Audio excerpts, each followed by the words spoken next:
Welcome to the Generosity Experience, the podcast from Neon One, where we explore how our community show generosity, not just through money, but through relationships, time, and advocacy. I'm Tim Sarrantonio. And I'm Sam Nyland. Together, we help nonprofit professionals connect more deeply with their communities, move supporters to meaningful action, and simplify how generosity gets done. Each conversation brings forward the voices and insights that are shaping the future of generosity, from strategy to systems, and everything in between.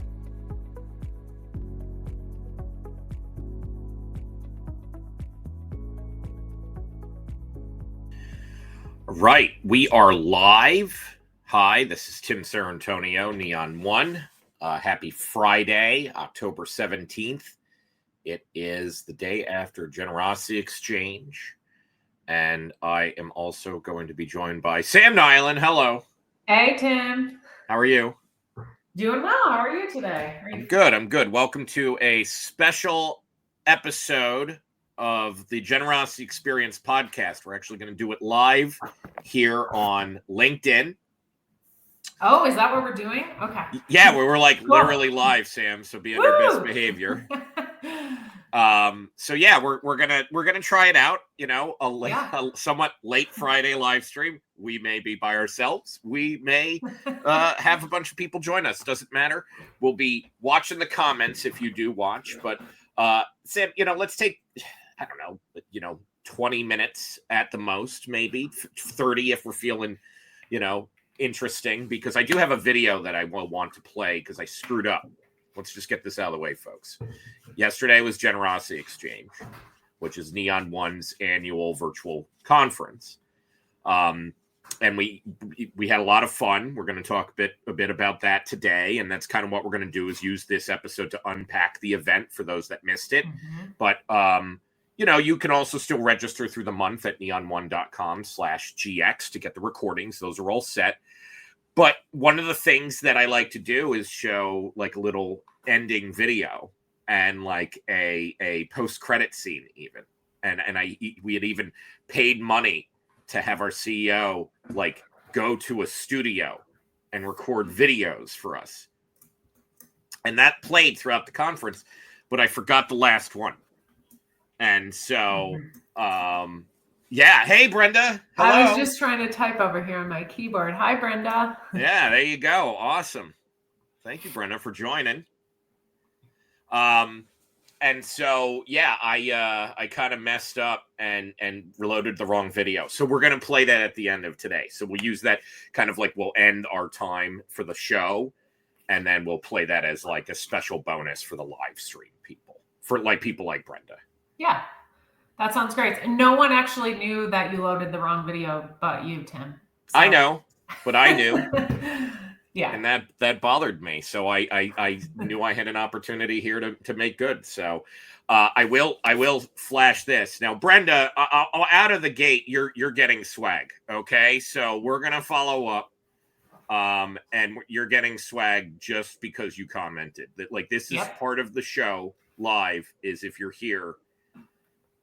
Until I run out of stuff, I'm going to give things away. So Brenda, we'll be in touch.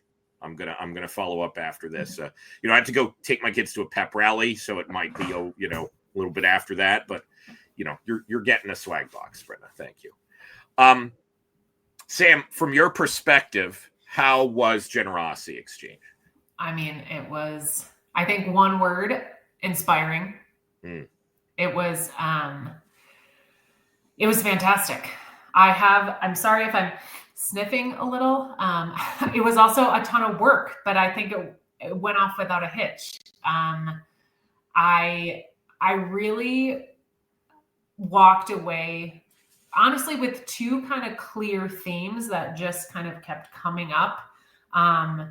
Really, no matter who was speaking or kind of what topic we were digging into. And I was kind of manning the tech stage, but of course I'm jumping between, the main stage and trying to get some understanding of those speakers and things like that. And the first one is something that I feel like we talk about a lot, but effective fundraising is relational. It's not transactional. And it kept showing up again and again.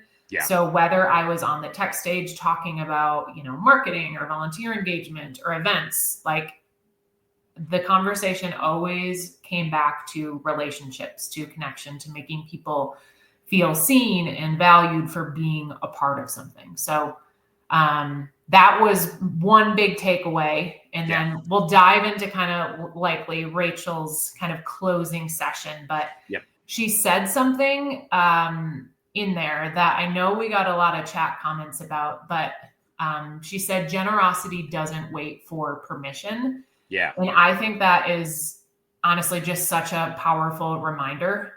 Haley, who does all of our design, was like, let's put that on a sticker for next year. Oh, absolutely. I think that's super powerful. I think especially nonprofit folks are like, I have to have everything all set up and planned and it's not, you don't have to, you can take action all the time. And I just really think generosity can always thrive when you act with intention and heart. And I could go on, but that's kind of my bigger theme takeaways. Yeah. And I think other people felt that. We also have Renee here in the chat. Thank you, Renee. So we'll be, swag box coming to you, Renee, as well. See, we're keeping it going. And I think that's one of the things that definitely stuck with me. What I also think is important is that you may not want it to, wait per se, but you also want to bring people along for the journey too. And so I think that's an important point where, and we may have lost Sam on our live stream here. I'm not sure if you are still here, Sam. Yep. So Sam will rejoin us. This is the fun part about being live. And that actually does connect to what happened with the Diane Yentl session, is that, it's always a lot to try to organize those types of things. So I'll give you a little behind the scenes on that. As Sam gets added back into the stage here, a lot of coordination to get a keynote like that put together. And a lot of different, perspectives in people, because you want to make sure that everybody feels involved. And the original vision that I had, even for that panel, was we needed that kind of local all the way to that national connection. And so it was so critical, I think, to even ensure that Anne Gingrich was there. And she's such a delight. I've known Anne for years. And it's just so much more powerful to understand when Diane's talking about these big kind of scary things. And she's done so much amazing work for us and on behalf of us in such a short period of time. Keith, that was a question Keith actually came up with, because we worked on a lot of the questions. We had a lot of calls just to kind of figure out how we want to talk about it. And so that was one where he's like, I just started too. And so that was a fun question for him to kind of pitch to her. But at the end of the day, everybody had to feel kind of comfortable with what we were doing too. And you could definitely feel that energy in the crowd. And so I loved it. I hope Sam is able to rejoin us, because I want to have a little bit of a, chat about what she saw on the tech stage. But, I'll keep it rolling here. And so also I do want to flash, because we have some folks who are in the chat, Brenda and Renee, for instance. But I am also going to use the Wheel of Generosity. So this is one of those things that in the podcast recording, I'm not going to go back to this too much, because you're going to be like, what is he doing here? I can't even see what he's seeing. But what I am showing on the screen now is what over 1,000 names look like inside a spinner wheel. So we're going to pop that out at the tail end of the episode here. I know Sam and her internet, it's having a blast right now, it looks like. So and Brenda from who's listening in live said that session was incredible for me in terms of perspective and building confidence about how our local organizations can do more to engage. And I think that's definitely correct. So yeah, I think, when putting the conference together, so I'll give a little bit of behind the scenes on how we actually build Generosity Xchange, at least, how I've done it since 2020.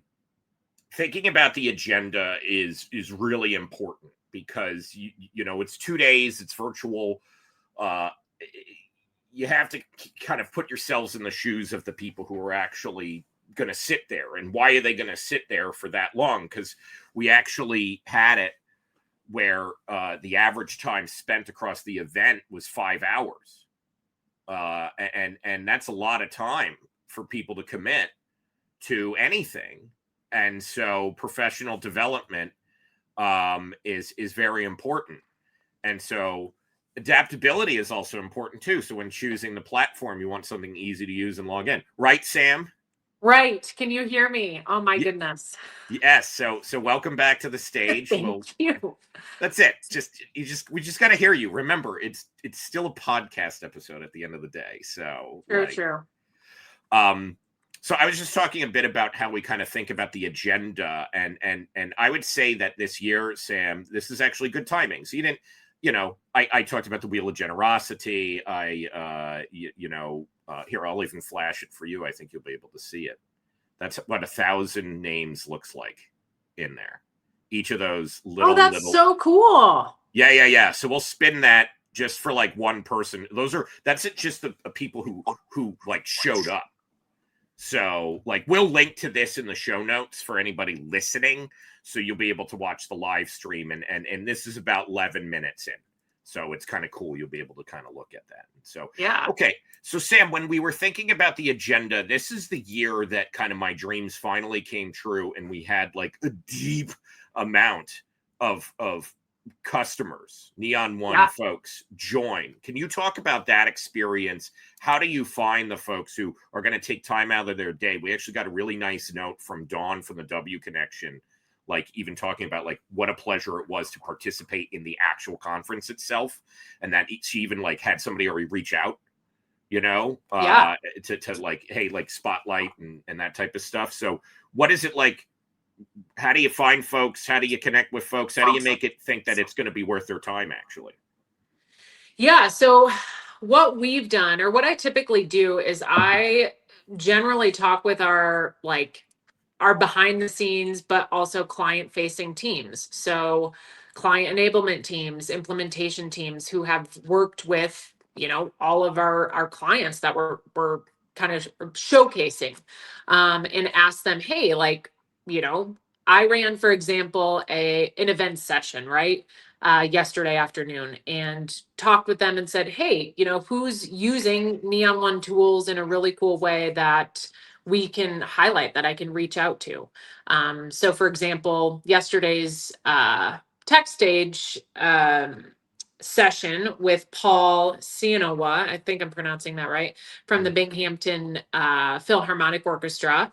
Well, it's Binghamton. Binghamton, I know. I'm going to pull a New York on you on that one, because that I know that, because that's what did I say? Binghamton. Oh, yeah. Thank it's you like for the steamed correction. hams in Albany, right? The Simpsons reference. Yes, but yeah, I digress. I just as a New Yorker, I have to defend that. Please.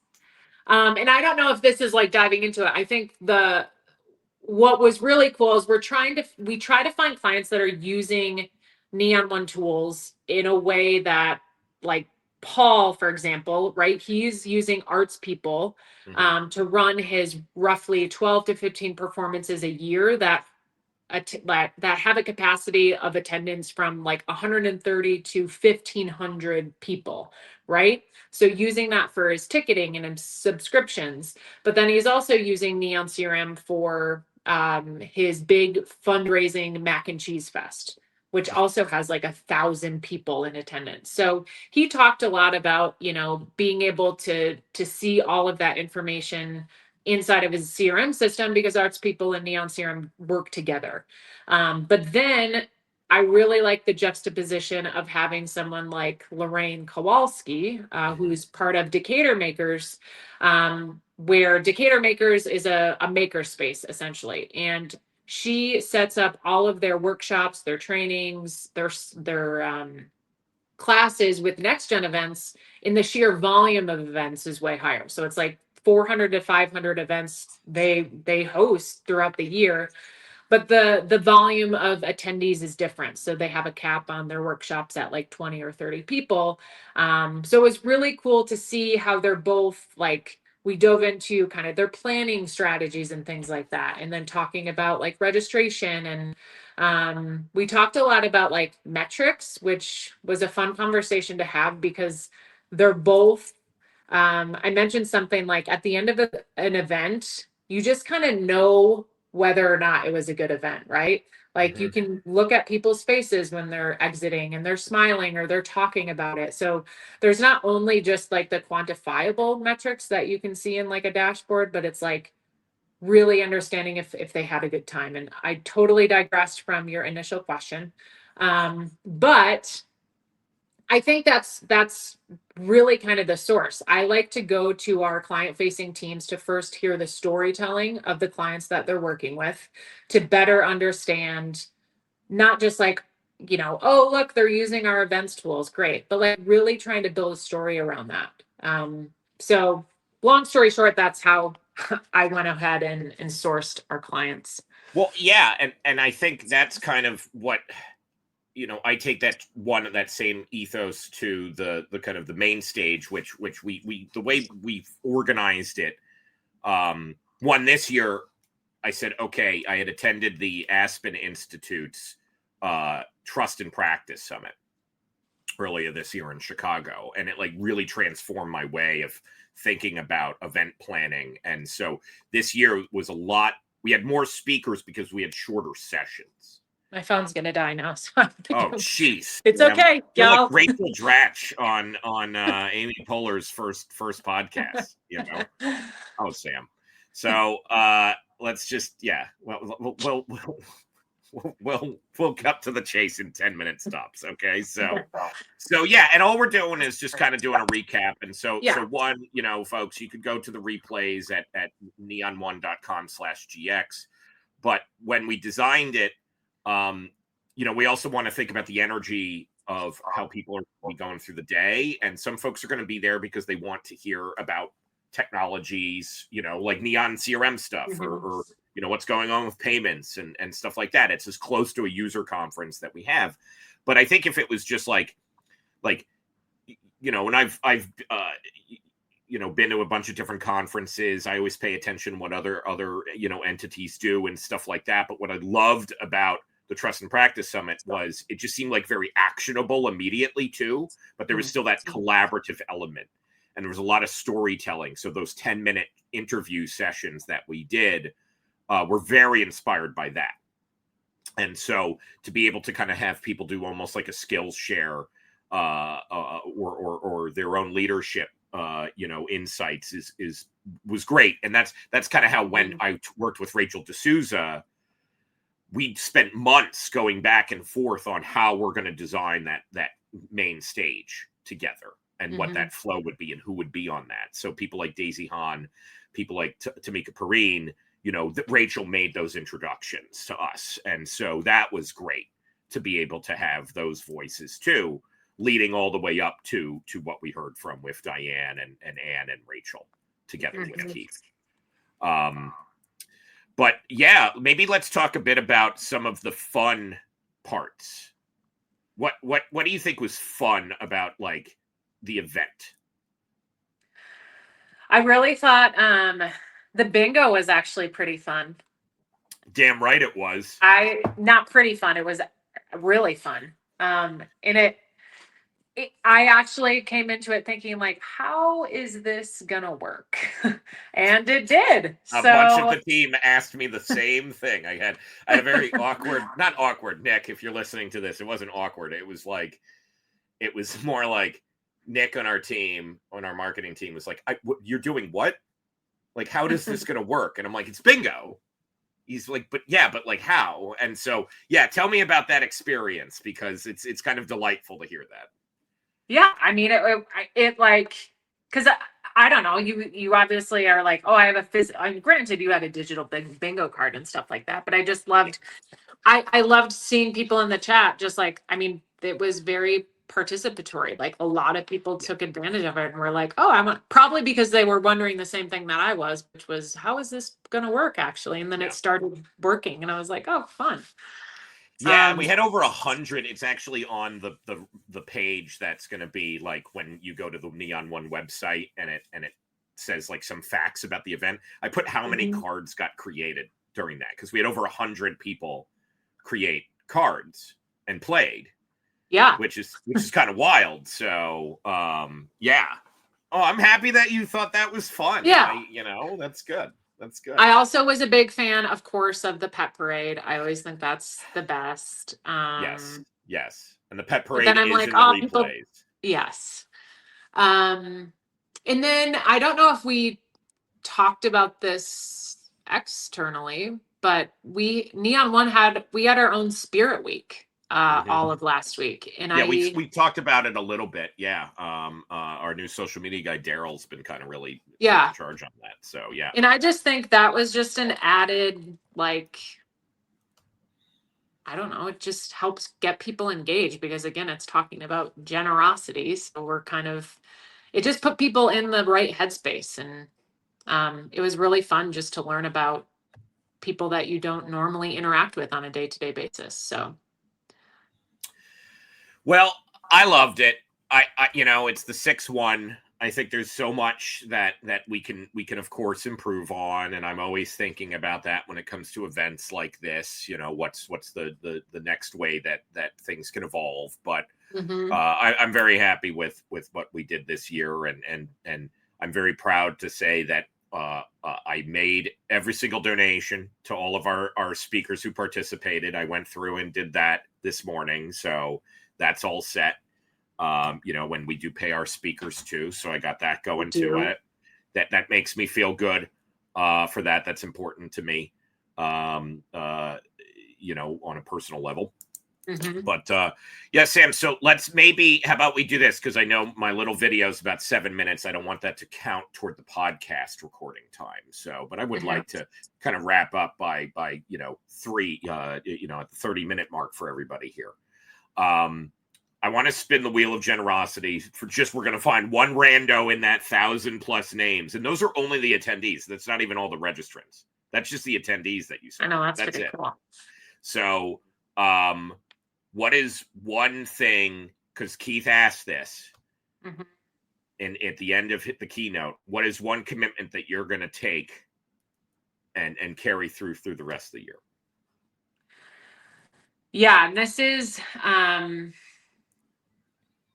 and this was obviously within our day-to-day work here at Neon One. So mine is, and this is something I try to do, but I think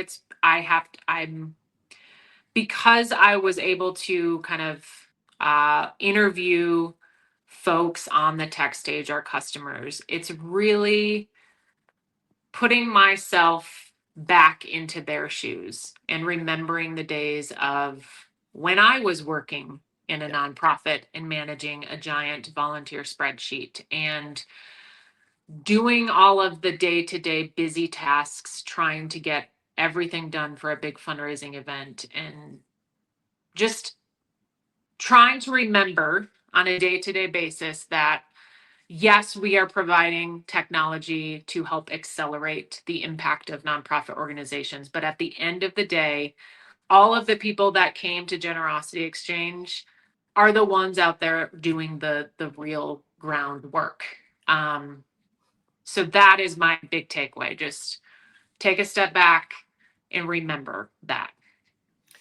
And I'll save mine for the video because I get on a soapbox for mine. So this is partially why I'm forcing it. So what I'd love to do now, Sam, because I know you got, it's almost the weekend. It's later Friday for us. We did a lot of work this week. I hope my power doesn't go out. That's exactly that'll be the next step. So what I'd love to do is let's spin the wheel at least once, and then I'll put on, and then we'll kind of wind things down for this, and then we'll pick things back up on the regular podcast cycle after, back to our regular scheduled programming.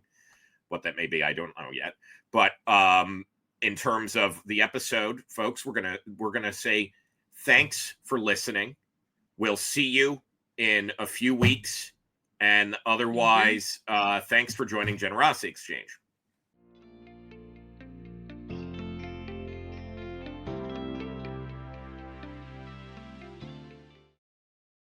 Thanks for listening to the Generosity Experience. Don't forget to subscribe on your favorite podcast listening platform. We'll see you in 2 weeks.